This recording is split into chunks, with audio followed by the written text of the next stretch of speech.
As far as they glamorizing surgery, no, that's you. You are doing it.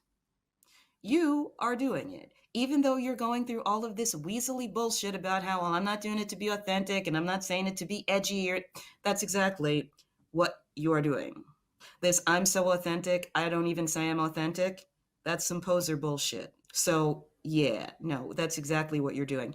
And by talking about, as I said, how you're happy with your results, you are in fact glamorizing it by talking about how I'm so happy with my surgery, but I'm not telling anybody else to get it. I'm just really happy with mine. Now, that doesn't mean you should get it, but I am really happy with mine. Doesn't mean you should get it, but I am really happy with mine. What that says to a teenager is that getting your breasts cut off to resemble a man is fine. So you're selling it too. We know this. You can lie and say that you're not doing it, but we're watching what you do, and we know what you're doing. You are selling transition. There's a pigeon outside my house, and it has been cooing the exact same coo over and over again for minutes on end. I was like, what the hell is that background noise? Because I almost can't even hear it anymore. I've heard it for so long. Anyway, there's been a few discussions that have come up that will allow me to talk about the channel, talk about things people will be interested in, talk about new stuff. So, yeah, let's dive in. The first thing I would like to do is take people to my channel. And if you go to About, the description of my channel reads, a middle-aged YouTuber with a skull like a triceratops passive-aggressively edits the work of children in order to gain narcissistic supply. It's a product, not a movement. Hope you like it. So that's like humorous, but it's also accurate. It's in direct reference to my new demigod, Turf Empanada, and one of his videos that he made early on, because I actually do like a lot of his content. What is your opinion on more controversial leftists such as Vorsh? And I also think that Vorsh in particular is kind of ridiculous because in the grand scheme of things, he's a guy running a niche stream on the internet who's not having any sort of meaningful influence on anything. And he seems to believe that he's the uniter of the left, the coalition builder, when really he's a guy at home entertaining people. That's what we're doing. BreadTube is not a revolution, it's a consumer demographic. I make these videos because I enjoy doing it. I don't do it because I believe myself to be some sort of leader of a movement. It would be nice if they had the additional effect of pushing people further left or just educating people in general, but I don't see myself as the sort of important savior, thought leader, like people like Vorsh do. And I think it's really unhealthy that they think that. I think it's very egotistical. He was talking about BreadTube, but this applies to watching YouTube in general. Watching YouTube is not a political act. Like, we have gotten to the point where politics used to be explicitly class. The Nazis were one of the first postmodern political organizations in that they organized around an identity and not a class. But up until that point, all sides of politics recognized that politics was an outgrowth of your economic base. And so you would have a big business party, you would have a labor party, a workers party, you would have, a farmers party. Political parties built around economic blocks. And so activism for ordinary people, has always meant unionism, collective action at the workplace. But then the unions in Australia were essentially crushed in a process that ran from 1975 to about 1984, which involved the CIA overthrowing our government. Thanks.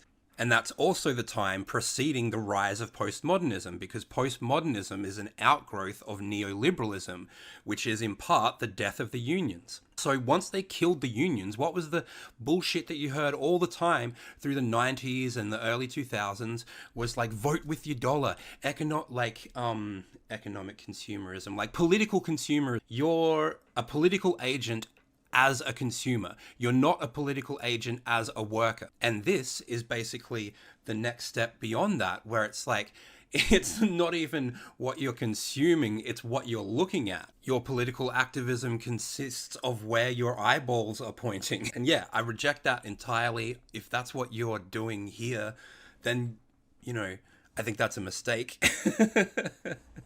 Watch this because it's entertaining. Watch this because you find it insightful. But yeah, don't feel like, oh no, gotta watch my Rubble of Empires because that's gonna change the world.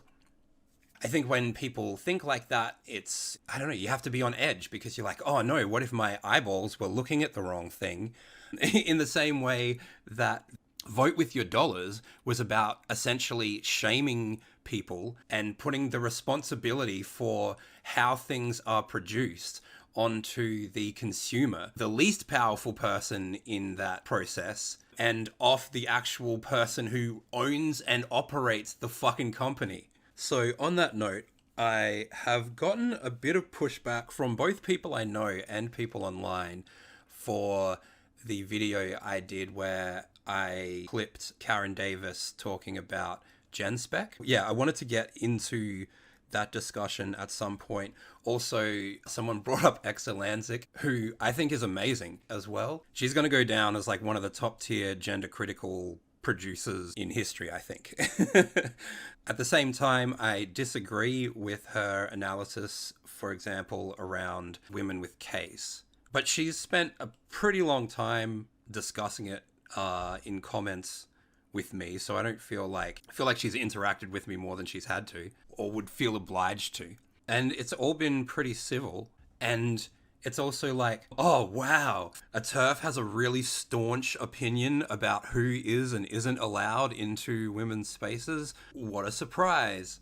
That's normally not such a big deal for them. Yes, but they're being insistent differently to how I'm being insistent, and that makes them bad.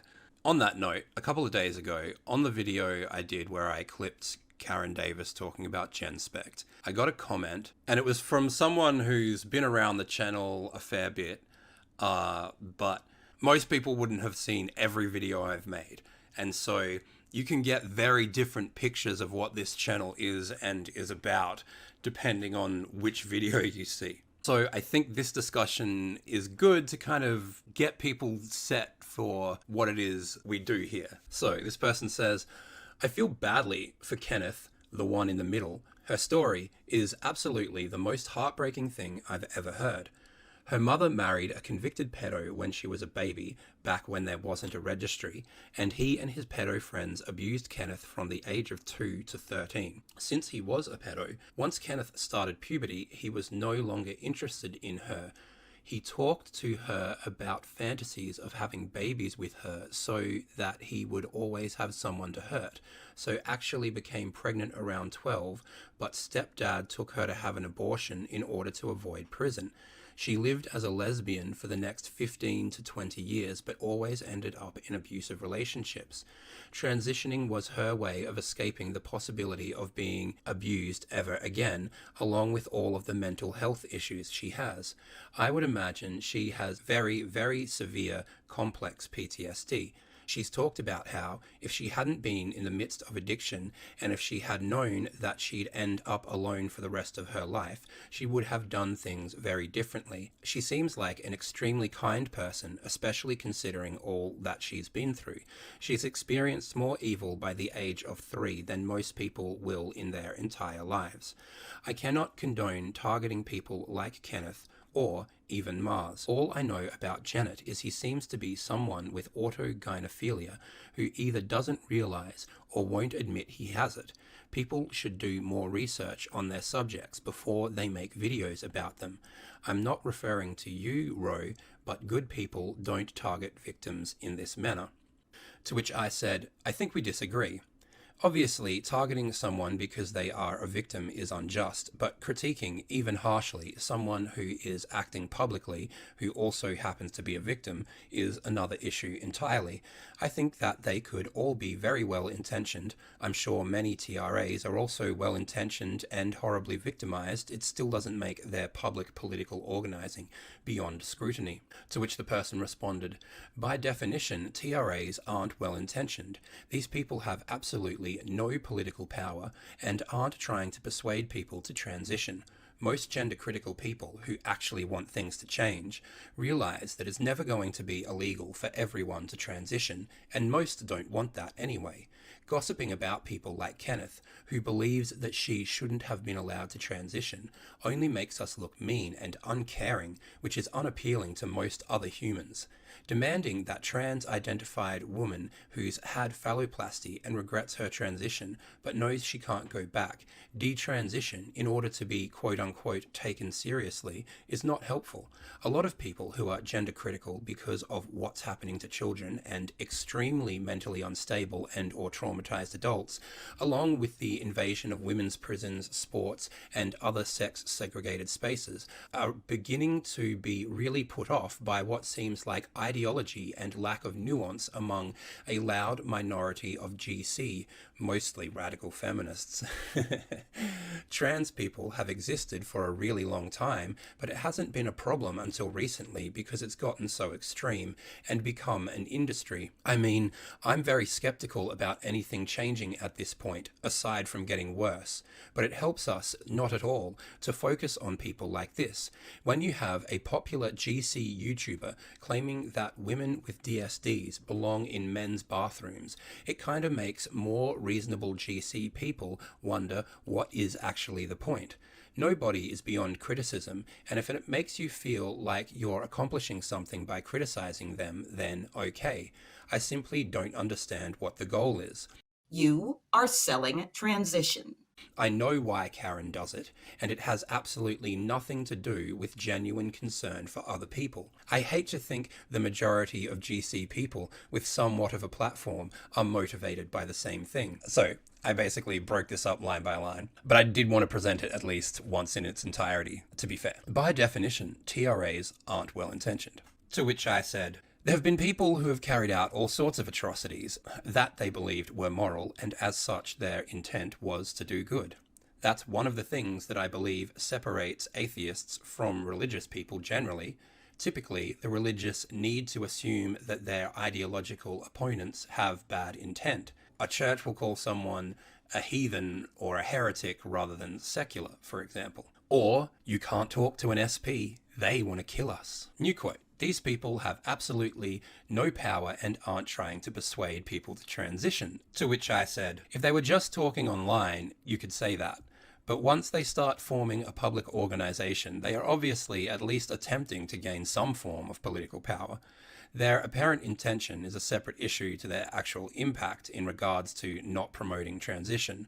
After all, Australians intended for cane toads to eat cane beetles, but they didn't, and now there's fucking poisonous frogs everywhere. Smiley face. New quote. Most gender-critical people who actually want to change things realize it's never going to be illegal for everyone to transition, and most don't want that anyway. To which I said, I absolutely want to eradicate ritual gender cutting, the same way someone who campaigns against foot binding normally is not hoping to reach a situation where just the women who quote-unquote want to foot bind will be foot binding. Instead, the aim is to eradicate the practice. I believe adult ritual gender cutting also inherently promotes the ritual gender cutting of children. New quote.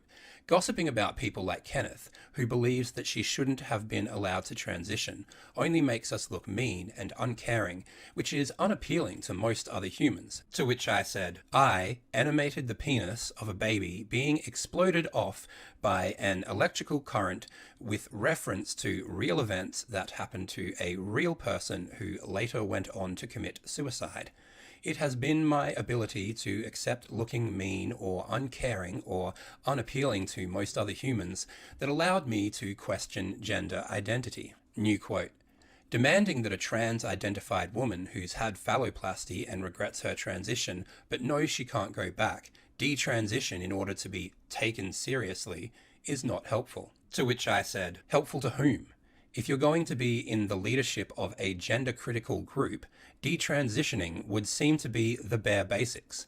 The same way it wouldn't work to have a Catholic in the leadership of an atheist organization.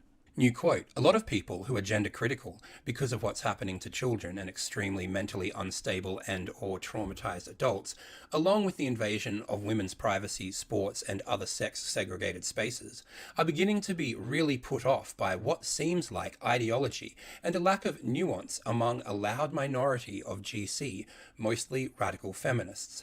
To which I said, translation, everyone will stop liking you if you associate with that SP, and then none of the things that Tom Cruise promised us will come true.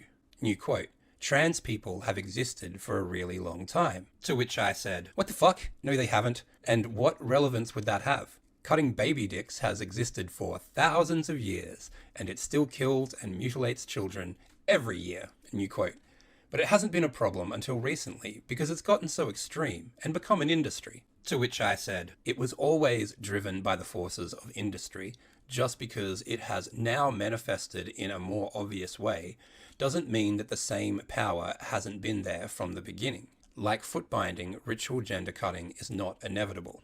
New quote, I mean, I'm very skeptical about anything changing at this point, aside from getting worse. To which I said, so why fret about what people that you don't have to listen to have to say online? New quote, but it helps us not at all to focus on people like this. To which I said, again, I am people like this. I go by people like this pronouns. New quote, when you have a popular GC YouTuber claiming that women with DSDs belong in men's bathrooms, it kind of makes more reasonable GC people wonder what is actually the point. To which I said, the point of what?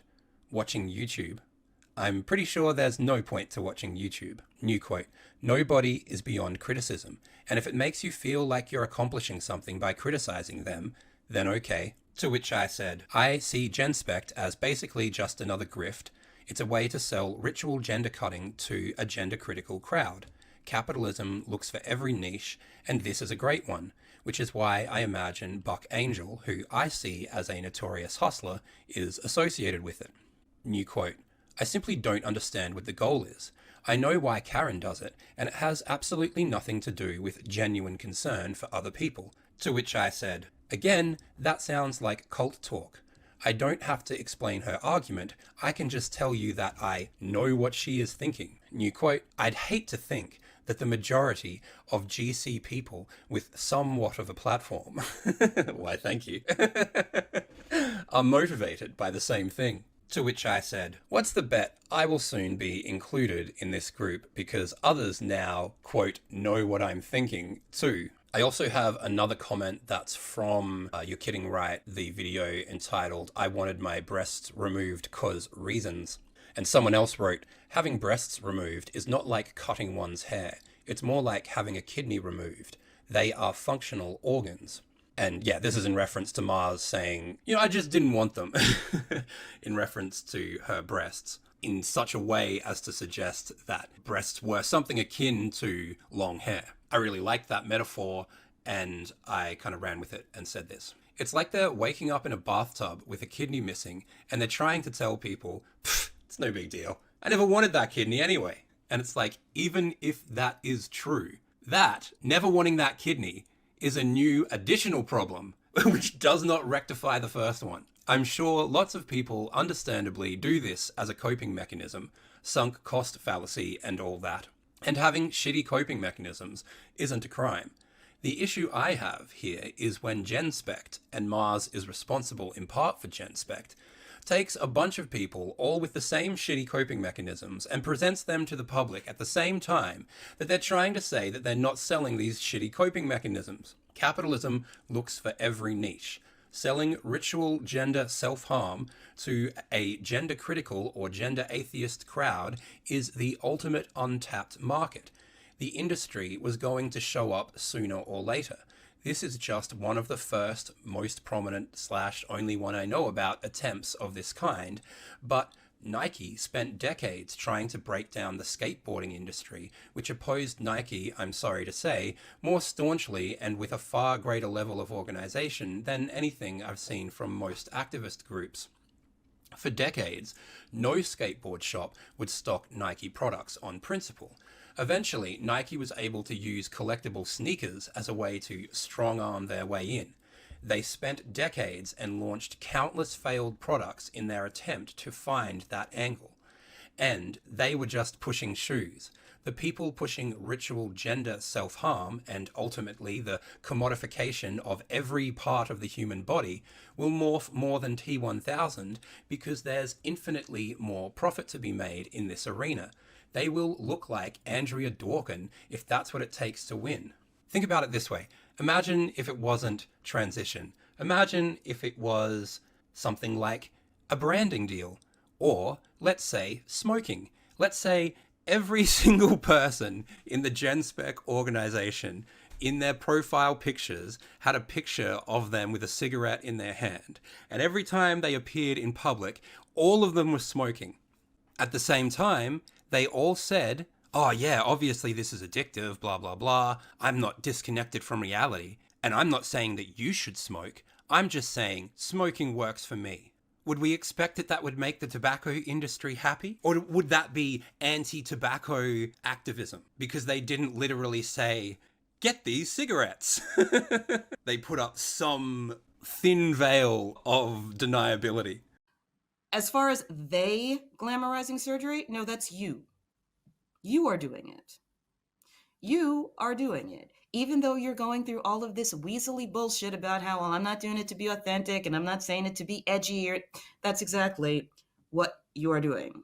This I'm so authentic, I don't even say I'm authentic, that's some poser bullshit. So yeah, no, that's exactly what you're doing. And by talking about, as I said, how you're happy with your results, you are in fact glamorizing it. By talking about how I'm so happy with my surgery, but I'm not telling anybody else to get it. I'm just really happy with mine. Now, that doesn't mean you should get it, but I am really happy with mine. Doesn't mean you should get it, but I am really happy with mine. What that says to a teenager is that getting your breasts cut off to resemble a man is fine. So you're selling it too. We know this. You can lie and say that you're not doing it, but we're watching what you do, and we know what you're doing. You are selling transition.